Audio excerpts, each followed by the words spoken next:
May isang ilog sa baryo ng San Rafael na matagal nang iniiwasan ng mga tao.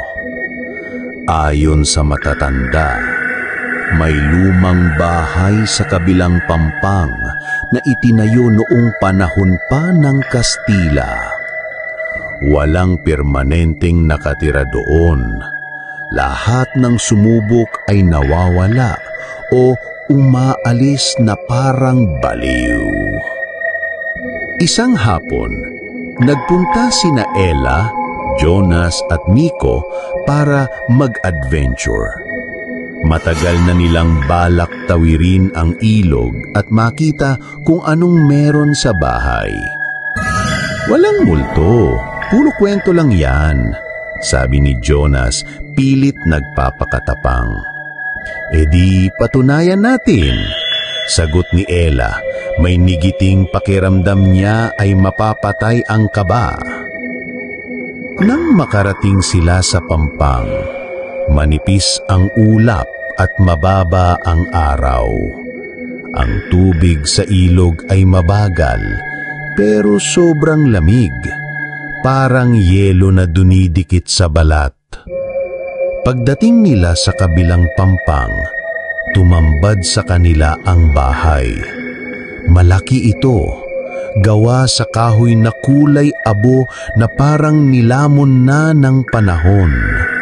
Ang mga bintana ay nakabukas kahit walang hangin at may kurtinang puti na parang gumagalaw kahit walang ihip. Amoy lupa, bulong ni Miko habang tinatakpan ang ilong. Pero may isa pang amoy, mabaho, parang nabubulok na karne. Binuksan nila ang pinto. Sumalubong ang malamig na hangin mula sa loob. May mga lumang muebles na natatakpan ng puting tela at sa sahig ay may makapal na alikabok. Pero nakakapagtaka, sa gitna ng sala may isang mainit na tasa ng tsaa. Umiinit pa ang singaw nito. Baka may nakatira pa, bulong ni Ella. Imposible, walang tumatawid dito, walang ang tulay. Habang iniikot nila ang bahay, narinig nila ang tunog ng mga yapak sa itaas. Mabagal, mabigat, parang may naglalakad na nakapaa. May tao nga, bulong ni Miko, nanginginig ang boses. Umakyat sila sa hagdan. Sa bawat hakbang, parang mas lumalamig ang paligid at mas bumibigat ang hangin. Sa dulo ng pasilyo, may pintong kulay itim. Taning pintong hindi kupas sa buong bahay. Binutsan ni Ella ang pinto. Madilim ang loob. Sa sahig, may mga larawan, mga lumang litrato na punit-punit. Lahat ng litrato ay ng mga tao pero walang ni isa ang may mukha. Lahat ay pinahid o kinayod hanggang maging blanko. Grabe! Sino kaya gumawa nito? Tanong ni Jonas, pero bago siya makalabas, narinig nilang sumara ng malakas ang pinto sa likod nila. Nang bumukas muli ang ilaw ng flashlight ni Ella, hindi na pareho ang itsura ng kwarto. Wala na ang mga litrato, pero nakapalibot sa kanila ang tatlong matandang babae, nakaputi at nakayuko. Nanginginig ang katawan ng tatlo habang unti-unting nagtataas ng ulo ang mga matanda. Ang mga mukha nila ay walang mata, walang ilong, walang bibig, puro balat na lang. Pero kahit wala silang bibig, narinig ng tatlo sa iniisip nila ang isang malamig na boses. Hindi kayo makakauwi. Tumakbo sila pababa, pero hindi na nila nakita ang pinto palabas. Paulit-ulit lang silang bumabalik sa sala sa parehong lugar na may tasa ng tsaa. Ngayon, 3 tasa na ang nandoon at bawat tasa ay may pangalan nila. Sumigaw si Ella pero wala nang tunog na lumabas sa bibig niya. Tumingin siya sa salamin sa dingding. Wala na rin siyang mukha.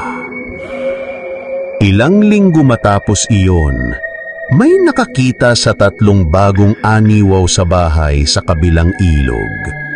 Sabi ng mga nakakaalam, kapag tumingin ka sa bintana ng bahay sa dapit hapon, may 3 tao na nakatayo ron, nakaputi, nakayuko, at hinihintay ang susunod na tatawid.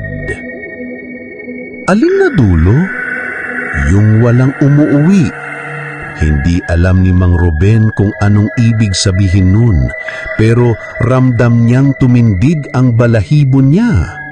Lalo pa nang mapansin niyang basa rin ang sahig sa paligid ng babae, hindi lang dahil sa ulan, kundi parang may tumutulo mula sa kanya. Biglang naalala ni Mang Ruben ang kwento ng kapwa driver. May isang dalaga raw na inabuso at pinatay sa kalsadang iyon ilang taon nang nakalipas. Huling nakita siya nakaputi at naglalakad mag-isa sa gabi. Hanggang ngayon, may nagsasabing sumasakay siya sa mga jeep para makauwi, pero walang nakakabalik. Nang makarating sila sa pinakadulong bahagi ng kalsada, tumigil ang jeep. Walang ilaw sa paligid, puro puno at sementeryo.